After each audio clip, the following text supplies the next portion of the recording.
Knoxville, and it is really my honor to be officiating at this wedding today. One of the wonderful things about a wedding is that it also serves as a multi-family celebration. And it's always great to see and learn how far many people come, how far they're willing to travel to be present at a special event like this. Which just goes to show how important it is to mark these happy transitions in our lives.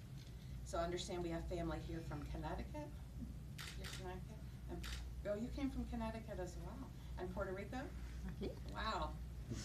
And friends from Nashville friends, and of course, across Knox County. So regardless of the wonderful and caring relationship that Steve and Terry have shared for the last 49 years, today, that relationship changes for the better, okay? For the better. And 49 years. Are you sure? Are you sure about the relationship? Oh, are we sure? Yeah, we think it's gonna work. Yeah. You gave it a good shot to make sure. It's wonderful. So all of us know it will grow and become stronger, in addition to being legally and publicly recognized and sanctioned today. One of the great universals in life, across all boundaries and throughout the world, is love. We see it in families, and we see it among friends. And from the time we are small children in our mother's arms, we are taught to value love in others, at first for the benefit it brings us, but later just for its own sake. Today, the world is invited to celebrate a love between two people, the love that binds them together and makes them one. May all who see them see love and be warmed by its light. So Terry and Steve have asked me to read two short passages on the subject of love. The first is an excerpt from To My Friend, a poem by Roy Croft. I love you not only for what you are, but for what I am when I'm with you. I love you not only for what you have made of yourself, but for what you are making of me. I love you because you have done more than any creed could have done to make me good, and more than any fate could have done to make me happy. You have done it without a touch, without a word, without a sign. You have done it by being yourself. And now this from the New Testament. Love is patient and kind. Love is not jealous or boastful. It is not arrogant or rude. Love does not insist on its own way. It is not easily angered. It keeps no record of wrongs, but rejoices with the truth. Love always protects, always trusts, always hopes. Love never gives up. So now we are coming to your vows. You please turn and hold hands, looking at each other. Steve, you have chosen Terry to be your husband, to live together as friend and life partner. Will you love and respect him as an equal, sharing all things, joy as well as sorrow, triumph as well as defeat? Will you be honest with him always, serving each other and your fellow humanity? Will you stand by him steadfastly, to comfort and encourage him through whatever may come, as long as you both shall live? I will. Now you get to. That was his part. Don't be nervous. Terry, you have chosen Steve to be your husband, to live together as friend and life partner.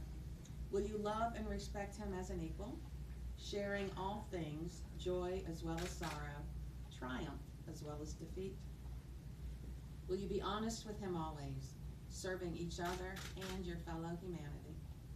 Will you stand by him steadfastly, to comfort and encourage him through whatever may come, as long as you both shall live?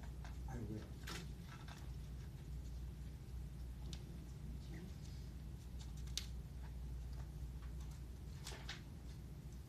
So now, in the spirit of joy and affirmation, I want to ask those assembled here. You guys are part of this vow as well. Do you, the family and friends of Steve and Terry, Give them your blessing and support this day, wishing them a wonderful life together. We do. It's great to have family and friends. Thank you for saying yes. Appreciate that. Well, now that you've shown over 49 years, then it's like, okay. Okay, now we will need to exchange the rings. So now, Terry's ring is going to Steve. Where's that one? Yes, this is. So do you know it by heart? Are you saying No, it, or do you wanna I'm say it? gonna- You're gonna read it, I'm okay. gonna read it, sorry. Okay, that's all right. I was gonna say, I can prompt you, but go ahead. Terry, our miracle lies in the path we have chosen together. I give you this ring that you may wear it as a symbol of the vows we may have made this day. I pledge you my love and respect, my laughter and tears. With all that I am, I honor you.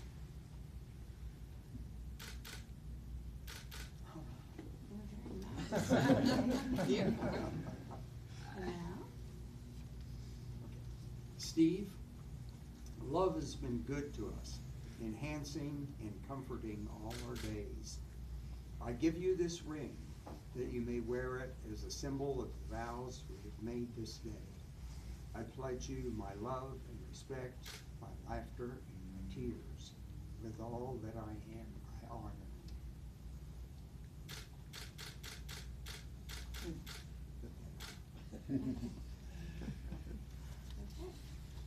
Terry and Steve, we have heard your promise to share your lives in marriage. We recognize and respect the covenant that you have made here this day before all of us as witnesses. Therefore, by the power vested in me by the state of Tennessee and by the Supreme Court of the United States, I now declare you married partners for life. You may kiss. Yay.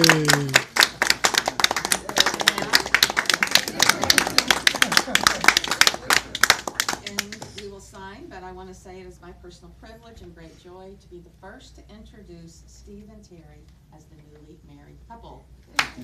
Yay. And we will do the official signing of the papers. Come on, let's do that, and we've got them prepared.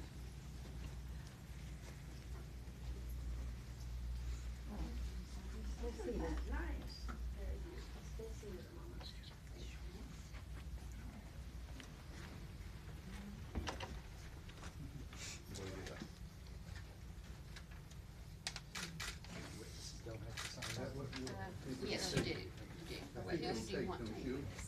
Oh, the witnesses, we don't, Yeah. Linda and Frank are gonna be witnesses. One. So you just need one. You have to pick one. Linda. Sign right there. Congratulations. Thank you. Oh, thank you for letting me do this. Oh. Letting you, oh my goodness, everyone's asking, how did you manage to get that? Oh, no, this is great. So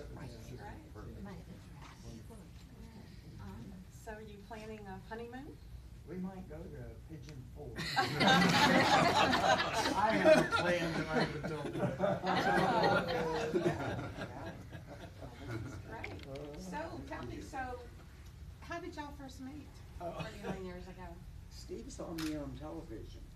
He was doing like an Alive at 5 human interest story. He was working as a curator at Deerfield, at the historic Deerfield, little like Williamsburg.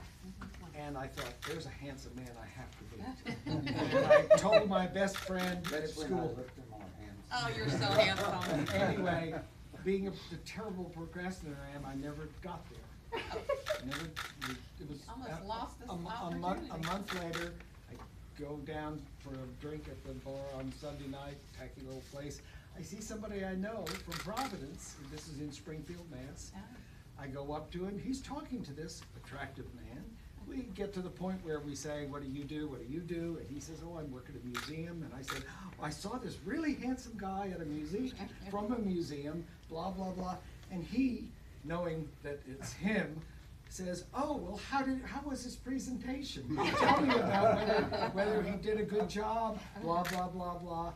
And at the end of the evening, we exchanged phone numbers, And The he little writes, dance was going on, you he know. writes on the card, the Terry Vanderplas, the Heritage Foundation. And I said, that was you? Oh my God. You were playing it though. No, Oh, I you wasn't. really I did not? did, Oh, I thought did you were. not, no, I did not recognize him. You know, Was he less you're attractive in really person? You're like 10 pounds heavier. Right, whatever it was, it didn't strike, anyway. So, That's good. and, And then the rest, 49 years later. we did. You're timing up.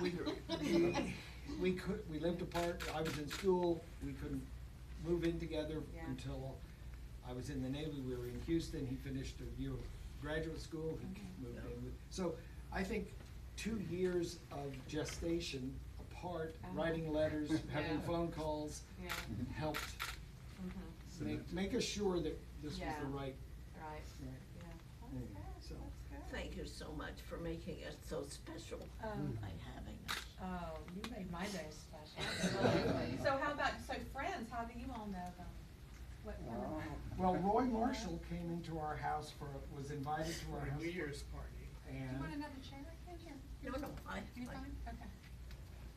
Sorry. For a New Year's party, and I saw their collection. They're on of- Emeryland? well, no, this is when we lived on Woodbine. Oh, okay. Yeah. Parker. Parker. Collection of everything imaginable, including 1939 World's Fair stuff, which I also collect. I thought I've gotta be friends with these guys. These are the cool guys of Those are the Knoxville. cool guys, And I just got to meet him because I was doing graduate school in Athens, Ohio, at Ohio University.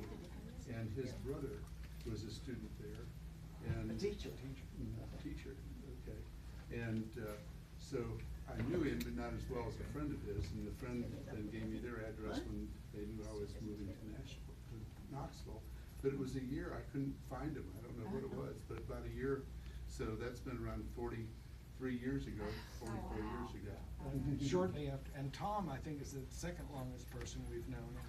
In the 70s, in the late 70s especially, it was the thing among the gay community to buy an old house and start rehabbing it. So I was at a friend's house on Kingston Pike who was doing that, and I met Terry.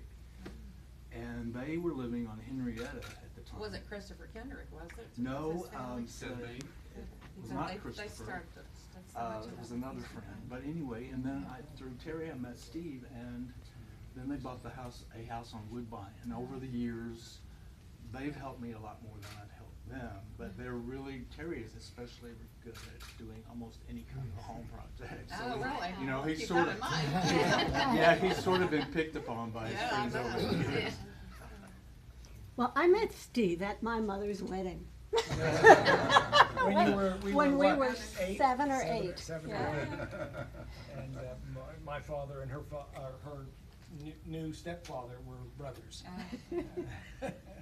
And Tom introduced us to Tim, and through Tim we met Larry.